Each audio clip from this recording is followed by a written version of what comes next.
دیکھیے غدیر کی جو معروف آیت ہے یا ایھا الرسول بلغ ما انزل الیک من ربک فإن لم تفعل فما بلغت رسالته، اے رسول پہنچا دیجیے. خود اس آیت میں بے شمار نکات ہیں. آفیشل عہدے سے پکارا اللہ سبحانہ و تعالیٰ یا ایھا الرسول، اس لیے کہ سرکاری کام تھا. یہ ایک آفیشل سرکاری کام تھا. یہاں پر یہ کسی خاندان کا معاملہ نہیں ہے کہ اپنے داماد کو معین کر دینا. یہاں رسول نے اپنے داماد کو معین نہیں کیا، یہاں اللہ کے ولی کو معین کیا. اس لیے یاسین کہہ کے نہیں پکارا یہاں پر. حضور ہیں یاسین اے سید و سردار، طٰہٰ اے طیب و طاہر، یا ایھا المزمل یا ایھا المدثر، اے چادر کے اوڑھنے والے، اے کمبل کے اوڑھنے والے، یہ سب ہے حضور. لیکن یہاں پر دیکھیں اللہ نے اتنا خاص پروٹوکول رکھا ہے. یہاں پر پکارا یا ایھا الرسول، اے رسول بلغ پہنچا دیجیے ما انزل الیک من ربک، جو آپ کے رب پر پہلے آپ کے رب کی جانب سے پہلے ہی نازل ہو چکا ہے. فإن لم تفعل فما بلغت رسالته. اچھا پہلے ہی نازل ہو چکا ہے، اس سے یہ بات تو سمجھ میں آ چکی ہے کہ حضور کو پہلے ہی بتلایا جا چکا ہے. حضور تو عالم ما کان وما یکون ہے. یہ تو غدیر میں، اس لیے میں نے عرض کیا تھا اس دن کہ غدیر ایجاد ولایت کا نام نہیں ہے، غدیر اظہار ولایت کا نام ہے. اس دن ولایت ایجاد نہیں ہو رہی ہے، اس دن ولایت کا اظہار ہو رہا ہے.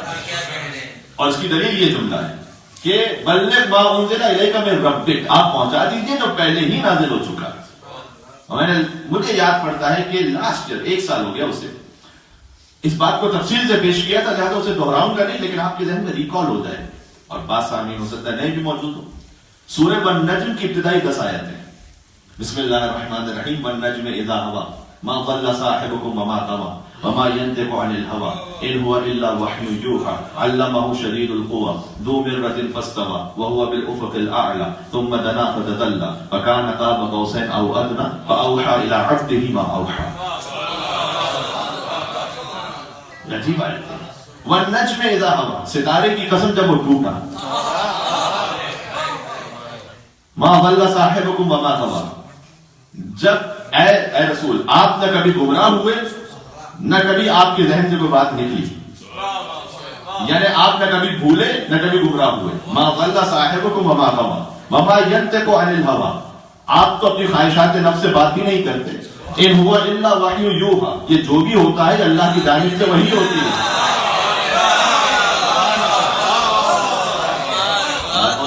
ان هو الا وحی یوحى، یہ تو جو بھی ہے اللہ کی جانب سے وحی ہے. علمہ شدید القوى، کہ رسول کو ایک بہت شدید طاقت والے نے تعلیم دی ہے.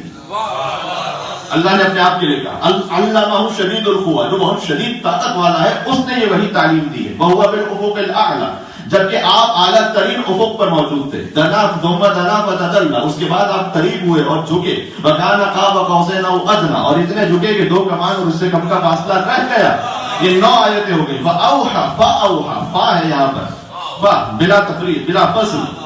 فاوحى، فوراً اللہ نے وحی کی. الی عبدہ، اپنے بندے کی طرف. ما اوحى، جو بھی وحی کی.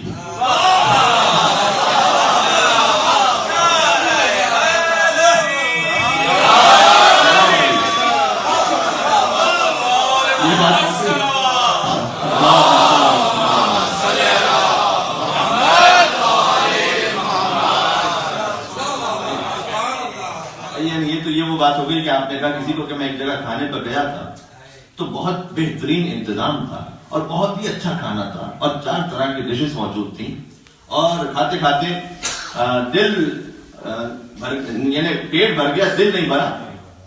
بھائی کیا تھا کھانا کا؟ جو بھی کھانا تھا. اتنی لمبی داستان سنانے کے بعد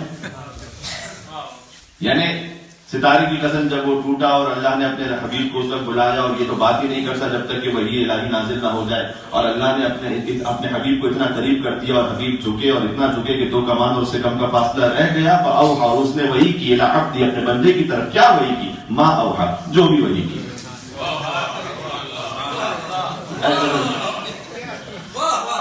یعنی یہ کیا انداز. فاوحى الی عبدہ ما اوحى. اور اس میں خاص بات ہے، ایک بہت خاص بات ہے اس میں. وہی کس کے ذریعے سے نازل ہوتی تھی؟ جبریل کے ذریعے سے. یہاں جبریل کا ذکر بھی نہیں ہے.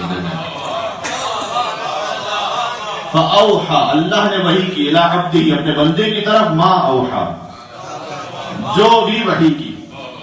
ایک اور آسان مثال دے دوں, کیا جی بھی تشریف فرمائے یہاں پر, میری ان سے کوئی بات ہو رہی تھی تو پی ایچ ڈی کے پریزیڈنٹ اور پی ایچ ڈی کے ریزیڈنٹ مولانا کوئی بات کر رہے تھے, ہماری بات ختم ہوئی, ہم آپس میں بات کر رہے تھے کہ کسی نے مجھ سے آ کے پوچھا کہ کیا بات کر رہے تھے جاجی, میں نے کہا جو بھی بات کر رہے تھے. اچھا پھر جب صحیح موقع آیا نا تو میں اس وقت ممبر پر تھا, پتہ نہیں میں کیا پڑھ رہا تھا.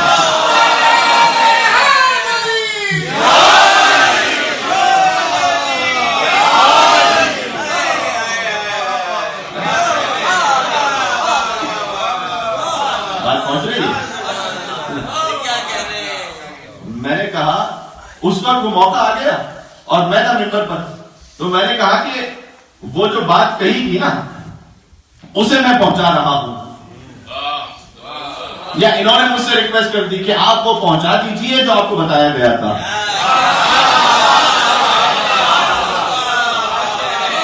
نہیں, جب یہ الکنایا افضل من الصراحہ, عربی میں کہتے ہیں کنایتاً بات کرنا اس میں زیادہ فصاحت و بلاغت ہوتی ہے صراحت کے ساتھ بات کرنے میں, تو میں تو کنایتاً بات کر رہا ہوں نا.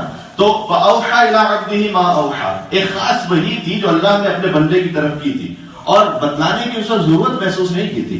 کہ ما اوحا جو بھی وحی کی, جب ضرورت محسوس ہوئی تو کہا یا ایھا الرسول بلغ ما انزل الیک من ربک, اے رسول آپ پہنچا دیجئے اسے جو پہلے ہی آپ کی رب کی طرف سے نازل ہو چکا ہے.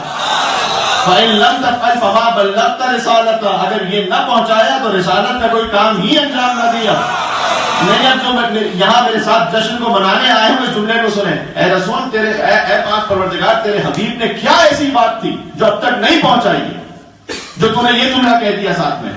بھائی تو نے کہا نماز پہنچاؤ اس نے پہنچا دی, روزہ پہنچاؤ پہنچا دی, حج پہنچاؤ پہنچا دیا, زکات پہنچاؤ پہنچا دی, جہاد پہنچاؤ پہنچا دیا, توحید پہنچاؤ پہنچا دی, نبوت پہنچاؤ پہنچا دی, قیامت پہنچاؤ, ہر چیز تو پہنچا دی. یا کہنے کی کیا ضرورت ہے کہ اگر یہ نہ پہنچایا تو کچھ نہ پہنچایا. یہ کبھی ہوتا ہی ہے, فارسی کا ایک محاورہ ہے کہ دیوار کو کہو تاکہ در سن لے.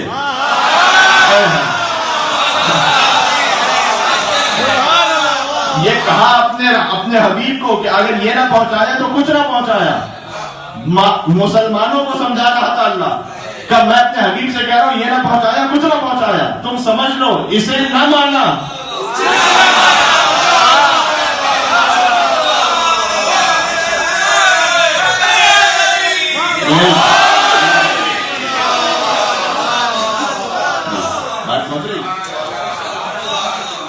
اسے نہ پہنچایا تو کچھ نہ پہنچایا تاکہ ہم مان لیں, اسے نہ مانا تو کچھ نہ مانا, اور آگے بڑھ کر کہہ دوں تاکہ خطیب بھی سن لے یہ نہ پڑھا, اور سامنے بھی سن لے یہ نہ سنا تو کچھ.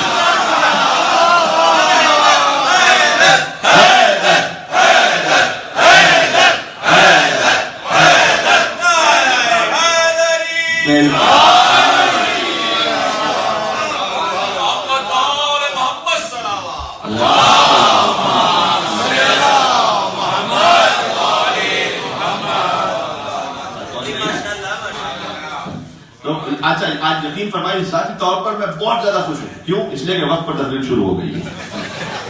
مجھے مجمع سے مطلب نہیں ہوتا, مجھے ایک وقت پر تقریر شروع ہو جائے, اس سے مجھے زیادہ دلی طور پر خوشی محسوس ہوتی ہے. اور ہمارے اور ماشاءاللہ اب تو مومنین بھی ایک مناسب معقول تعداد میں تشریف لا چکے ہیں. غور کیجیے گا میرے ساتھ کہ اگر یہ نہ پہنچایا تو کچھ نہ پہنچایا. ظاہر حضور نے پہنچانا اس بات کو, یہ جملہ نبی ہے تب بھی پہنچانا. ہم تو کہہ رہے ہیں کہ یہ تو ہمارے لیے تنبیہ ہے کہ تم سمجھ جاؤ. حضور نے, آپ جو قافلے کے ساتھ زیارت کر چکے ہیں انہیں بہت اچھا ایکسپیرینس ہوگا. 50 لوگوں کا بھی قافلہ ہونا تو ایک ساتھ چلانا کتنا مشکل ہوتا ہے. میں کبھی ایک ساتھ پیچھے رہ کر, 2 ساتھ پیچھے رہ کر, کبھی کسی کا ویٹ کرو کسی کا ویٹ کرو, ہوتا ہے نا. 50 لوگوں کی قافلہ ہے. حضور کا قافلہ کتنا ہے؟ 1.25 لاکھ کا قافلہ ہے. 1.25 لاکھ کے قافلے کو روکا کیسے جائے؟ اعلان کرنا ہے 1.25 لاکھ کے قافلے کو روکا کیسے جائے, تو کوئی بریک ہونا چاہیے نا, کوئی بریک ہونا چاہیے کہ جس کے ذریعے سے قافلے کو روکا جائے. آپ کو پتا ہے کہ غدیر کے قافلے کا بریک کیا تھا؟ حضور نے کیا کہہ کر رکوایا؟ اپنے اصحاب سے کہا جاؤ آگے جا کر اعلان کرتے رہو. کیا کہہ کر قافلہ روکو؟ کہتے رہو حی علی خیر العمل.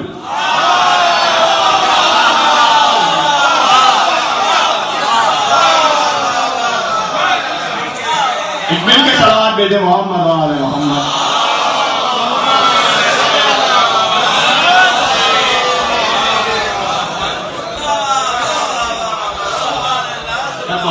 حی علی خیر العمل، حی علی خیر العمل.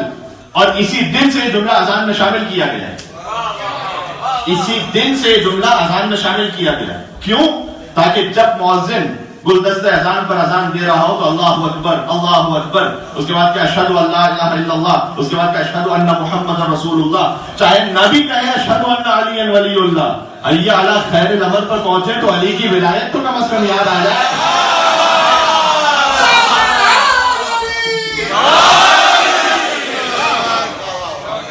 بیت محمد بلند ترین صلوات.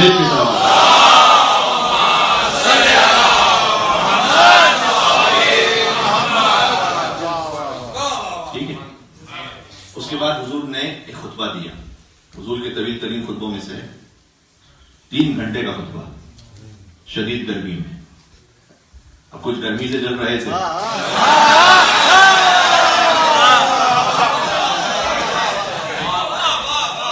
یہ اس جشن کی کسر ہے جو آج نکال رہا ہوں.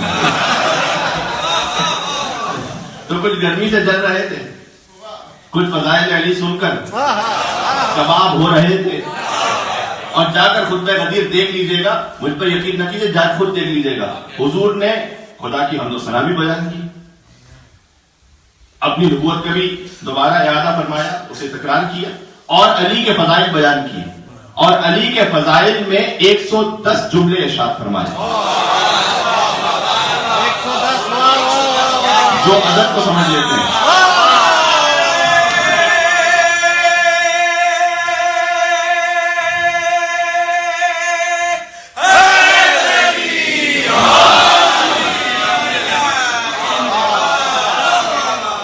ایک سو 10 جملے علی کے فضائل پر ارشاد فرمائے.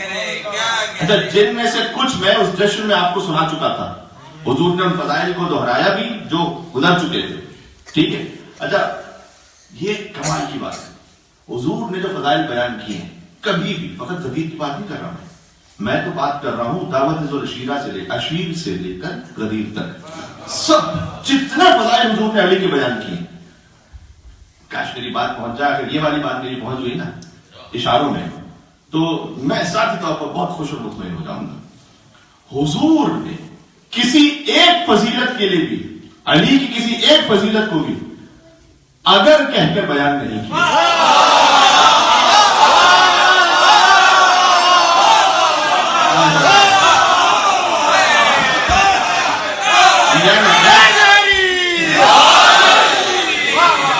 جو نہیں پہنچے ان کے لیے ایک اور اشارہ دیتا. مثلا حضور نے یہ نہیں کہا کہ اگر میرا کوئی بھائی ہوتا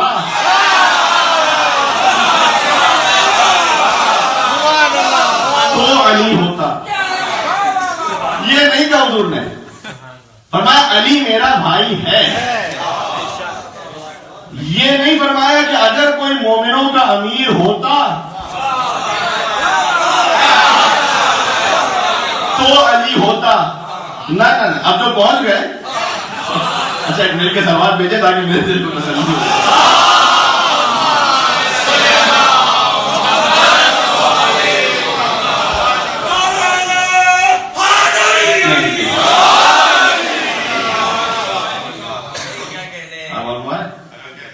یہ اگر مگر چونکہ چنانچہ کیوں کیسے کیا یہ ہوتا تو وہ ہو جاتا. نہ فرمایا کہ تو لا فتح الا علی لا ذہب الا ذوالفقار. اچھا، اسی انداز سے یہ اگر کہہ کر جہاں کہیں بات ہو، حتیٰ والدین کے لیے اللہ نے بات کی ہے قرآن کریم میں کہ اگر یہ تمہیں ان کی جو اطاعت ہے وہ واجب ہے، ان کا احترام واجب ہے. کہ اگر یہ تمہیں رب کی مرضی کے خلاف کوئی حکم دے تو اسے قبول نہ کرنا. ٹھیک ہے، احترام کرنا لیکن اسے قبول نہ کرنا.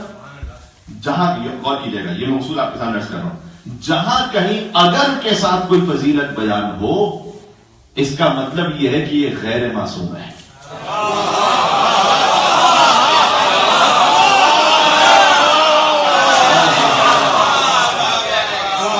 جہاں کہیں اگر کے ساتھ کچھ بیان ہو تو یہ غیر معصوم ہے، اس کا مطلب ہے وہ بھی اگر فضیلت صحیح نکل آئے تو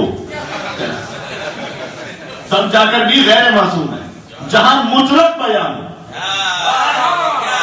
مطلق اللہ نے اپنے لیے بیان کیا، اطیعوا اللہ، اللہ کی اطاعت کرو، واطیعوا الرسول، اور رسول کی اطاعت کرو، وَأُولِي الْأَمْرِ مِنْكُمْ، یہاں سے سمجھ میں آیا کہ جو اللہ کی اطاعت کا معیار ہے اور جو رسول کی اطاعت کا معیار ہے ویسا ہی اولی الامر کی اطاعت کا معیار ہے۔ اب ایک سلام دیجیے گا، میں اور آگے بڑھتا ہوں یہاں سے۔